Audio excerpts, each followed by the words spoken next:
तो cross product of to क्या बात थी, parallel and anti parallel vectors is 0। तो आई की आई के साथ, जे की जे के साथ एंड के की के के साथ जो क्रॉस प्रोडक्ट होगी वो क्या हो जाएगी मेरी, 0 हो जाएगी। But cross product always exist for two perpendicular vectors. दो परपेंडिकुलर वेक्टर्स के लिए क्रॉस प्रोडक्ट हमेशा क्या करती है, एग्जिस्ट करती है। कैसे एग्जिस्ट करती है, जैसे कि आई की जे के साथ कुछ ना कुछ वैल्यू होगी, ठीक है, जे की के के साथ कुछ ना कुछ वैल्यू होगी, के की आई के साथ कुछ ना कुछ वैल्यू होगी। अभी इसके बारे में हम लोग नेक्स्ट पॉइंट में डिस्कस करेंगे कि ये क्या वैल्यूज़ होंगी। नेक्स्ट पॉइंट में ही आ रहा है अभी थोड़ी देर में ही। उसके बाद क्रॉस प्रोडक्ट होगी जो वेक्टर्स की, वो डिस्ट्रीब्यूटिव होगी over sum. Distributive over sum ये हमारे डॉट प्रोडक्ट में भी था ये पॉइंट। जैसे कि ए क्रॉस बी प्लस सी अगर है तो ये इक्वल होगा ए क्रॉस बी प्लस ए क्रॉस सी वेक्टर के, ठीक है। अब उसके बाद डॉट और क्रॉस प्रोडक्ट हम लोग 3D स्पेस में बात करेंगे दो वेक्टर्स के बीच में। जैसे कि पहले हम लोग बात करते हैं डॉट प्रोडक्ट के बारे में।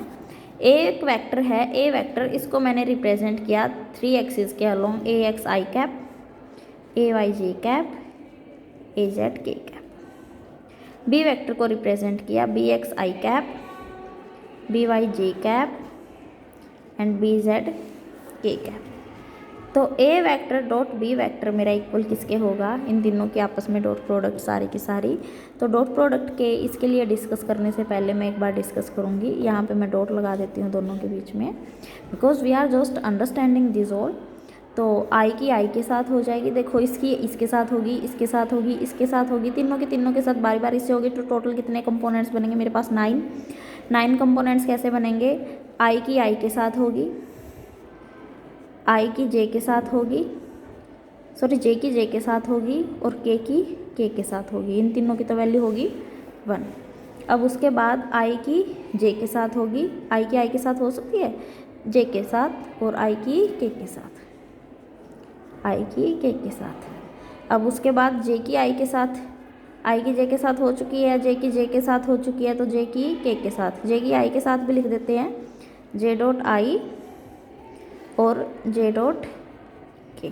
अब बात करेंगे के की, तो के डॉट आई और के डॉट जे, के डॉट के क्या होगा, 1 होगा। ये सारे के सारे देखो ये क्या थे, तीनों एक्सिस एक दूसरे के परपेंडिकुलर होती हैं। परपेंडिकुलर मतलब कि एंगल हुआ 90 डिग्री, 90 डिग्री मतलब कि cos 90 इज इक्वल टू 0। इसीलिए these all 6 components are 0 and only the components exist are same unit vectors. तो इसीलिए ए वेक्टर के बी के वेक्टर के साथ डॉट प्रोडक्ट क्या हुई, A X B X, A Y B Y plus A Z B Z, that's it. अब उसके बाद हम लोग बात करेंगे क्रॉस प्रोडक्ट के बारे में, ए क्रॉस बी। तो ये होगा मेरा A X of I cap, A Y of J cap and A Z of K cap, cross B X of I cap, B Y of J cap and B Z of K cap, ठीक है। तो ये तीनों axis draw करते हैं, आई जे and के, ठीक है। तो आई क्रॉस जे, ये देखो जब मेरा एंटी क्लॉकवाइज सर्कल चलेगा, एंटी क्लॉकवाइज हम लोग राउंडिंग करेंगे तो हमेशा आएगा प्लस साइन। तो I cross J is equal to, sorry I J के।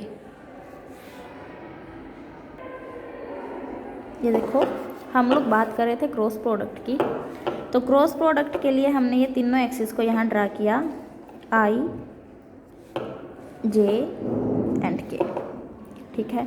एक बात हमेशा तुम लोग याद रखना कि जे को तुम्हें ऊपर लेना है टॉप पे या नीचे लेना है। वैसे सही मायने में जे को हमेशा नीचे लिया जाता है ताकि हमारी कैलकुलेशन में कोई गड़बड़ ना हो, लेकिन तुम जहाँ भी लो अपना फिक्स करना, ये ना हो कि कभी ऊपर ले लिया कभी नीचे ले लिया, ठीक है। एक बार दोनों के बारे में हम लोग बात करेंगे।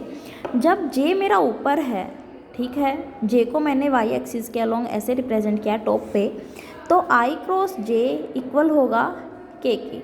तो ये देखो मेरा सर्कल कैसे मूव हुआ, anti clockwise. Anti clockwise moving में मुझे क्या मिला, के वेक्टर पॉजिटिव मिला, ठीक है। अब अगर मैं बात करूँगी क्लॉकवाइज की, तो जे क्रॉस आई, जब क्लॉकवाइज मूव होगा जे क्रॉस आई, तो मुझे के वेक्टर क्या मिलेगा, नेगेटिव। ये कब की बात है, जब मैंने जे को ऊपर लिया था। जे में जब मेरा जे ऊपर है, तो इन एंटी क्लॉक मुझे क्या मिलेगा, positive, and in clock I will get negative. But generally अगर हम लोग बात करें, जैसा कि सब बुक्स में हर जगह रिप्रेजेंट होता है कि जे को स्पेस के अंदर नीचे रिप्रेजेंट किया जाता है और के को जेड एक्सिस को, क्योंकि हम लोग उसे इमेजिन नहीं कर पाते, तो इसीलिए इमेजिन की बात नहीं है बेटा। ये देखो हमारे पास क्या होता है, नॉर्मली प्लेन होता है और ये क्या होता है, ऊपर वाली ही होती है जेड एक्सिस, है ना। प्लेन को हम लोग एक्स वाई से रिप्रेजेंट करते हैं, तो ये जो नीचे वाली दोनों एक्सिस हैं इसको हम लोग प्लेन से रिप्रेजेंट कर देंगे, और जो ये ऊपर वाली एक्सिस है इसको हमेशा जेड से के से रिप्रेजेंट किया जाता है। हमेशा यही पैटर्न फॉलो किया जाता है और यही करना चाहिए, ठीक है। तो जब हम लोग इसकी बात करेंगे, ये देखो एक बार डिफरेंस देखना, आई क्रॉस जे, आई क्रॉस जे, ये देखो ये कैसे मूवमेंट हुई, क्लॉक या एंटी क्लॉक, क्लॉकवाइज हुई। तो आई क्रॉस जे यहाँ क्या होगा मेरा, I cross J is equal to K. तो यहाँ देखो क्लॉक में हम लोगों को क्या मिलेगा, पॉजिटिव, क्लॉक में क्या मिलेगा, पॉजिटिव, ठीक है। और एंटी क्लॉक अगर मैं बात करूँगी जे क्रॉस आई की, जे क्रॉस आई, तो ये क्या होगा, एंटी क्लॉक। तो एंटी क्लॉक में मुझे क्या मिलेगा, j cross i, anti clock में क्या मिलेगा, negative is equal to minus k, ठीक है। एक बार बात करेंगे अब हम लोग इन तीनों कंपोनेंट्स की आपस में थोड़ा सा डिटेल में। आई, जे एंड के, अब तीनों के तीनों कंपोनेंट्स हम लोग लिख लेते हैं। I cross I cap, I cross J cap and I cross K cap. I हो गया। अब J cross I cap, J cross J cap and J cross K cap, J हो गया, ठीक है। अब बात आई के की, के क्रॉस आई कैप, के cross J cap and K cross K cap. सबसे पहले हम लोग इन सेम की बात करेंगे। तो हमने कहा था कि क्रॉस प्रोडक्ट हमेशा पैरेलल और एंटी पैरेलल वेक्टर्स की क्या होगी, जीरो होगी, because these are same vectors, तो दीज आर आइदर पैरेलल और एंटी पैरेलल, तो यहाँ क्या होगा, जीरो, ठीक है। अब बात करेंगे हम लोग सारे परपेंडिकुलर कंपोनेंट्स की। तो इसके अंदर वही मेथड फॉलो किया जाएगा, क्लॉकवाइज और एंटी क्लॉकवाइज। आई क्रॉस जे की अगर मैं बात करती हूँ, आई क्रॉस जे, तो ये देखो कैसे सर्कल मूव किया, क्लॉकवाइज, है ना। देखो क्लॉकवाइज या एंटी क्लॉकवाइज, क्लॉकवाइज मूवमेंट हुई, 12 यहाँ बसते हैं, एक यहाँ बसता है, 2 यहाँ बसते हैं, तो कैसे मूवमेंट हुई ये, क्लॉकवाइज। तो आई क्रॉस जे का मुझे क्या मिलेगा फिर, क्लॉकवाइज में पॉजिटिव के कैप। अब उसके बाद आई cross K cap, I cross K cap, I cross K cap, ये देखो ये कैसे मूवमेंट हुई, एंटी क्लॉक, एंटी क्लॉक में मुझे क्या मिलेगा फिर, नेगेटिव साइन, माइनस का जे कैप, ठीक है। आई क्रॉस के में माइनस का J cap. Similarly in the same way J cross I cap, J cross I cap, ये देखो ये कैसे मूवमेंट हुई, एंटी क्लॉकवाइज, तो यहाँ में क्या मिलेगा, जे क्रॉस आई का माइनस का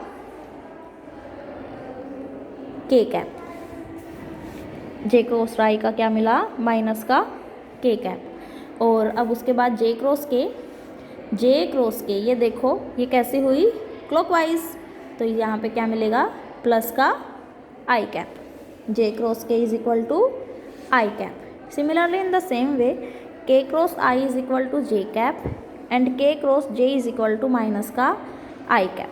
दैट्स इट। आई होप कि ये क्रॉस प्रोडक्ट जो है ये आप लोगों को क्लियर हो गई होगी। अगर नहीं क्लियर हुई है तो मुझे बता देना, मैं इस टॉपिक को बाद में डाउट क्लासेस में एक्सप्लेन भी कर दूँगी, बट ये बेसिक है बेटा, ये क्लियर ज़रूर होना चाहिए। तो अब उसके बाद जो क्रॉस प्रोडक्ट होगी ए क्रॉस बी, मैं इसको रिप्रेजेंट कर पाऊँगी आई जे अगर मैट्रिक्स की डिटर्मिनेंट की फॉर्म में रिप्रेजेंट करें आई जे के और इनके along A x A y A z A के तीनों कंपोनेंट्स और B x B y B z इसके तीनों कंपोनेंट्स। अब अगर इसको ओपन किया जाए, ओपन करके भी एक बार देख लो, आई कैप के कंपोनेंट्स क्या क्या बचेंगे, A Y B Z minus का बी वाई ए जेड, है ना, माइनस का J cap A X B Z minus का बी एक्स ए जेड, ठीक है। अब उसके बाद प्लस का K cap A X B Y minus का बी एक्स ए वाई। ये देखो मैंने मैट्रिक्स की फॉर्म में, डिटर्मिनेंट की फॉर्म में इसे निकल के ये रिजल्टेंट निकाल दिया। अब आप लोगों को ये सेम रिज़ल्ट, ये आपका आज का होमवर्क है, ये सेम रिज़ल्ट मुझे निकाल के दिखाना है by this process. This process से इसको मल्टीप्लाई करके यहाँ पे ए वाई ए और बी की क्रॉस प्रोडक्ट को इस प्रोसेस से मल्टीप्लाई करके और फिर मुझे ये रिज़ल्ट निकाल के दिखाना है, ठीक है। अब ये हमारा डॉट प्रोडक्ट और क्रॉस प्रोडक्ट ये दोनों हो चुके हैं बेटा। नेक्स्ट हम लोग नेक्स्ट टॉपिक में वीडियो में डिस्कस करेंगे। Okay, thank you.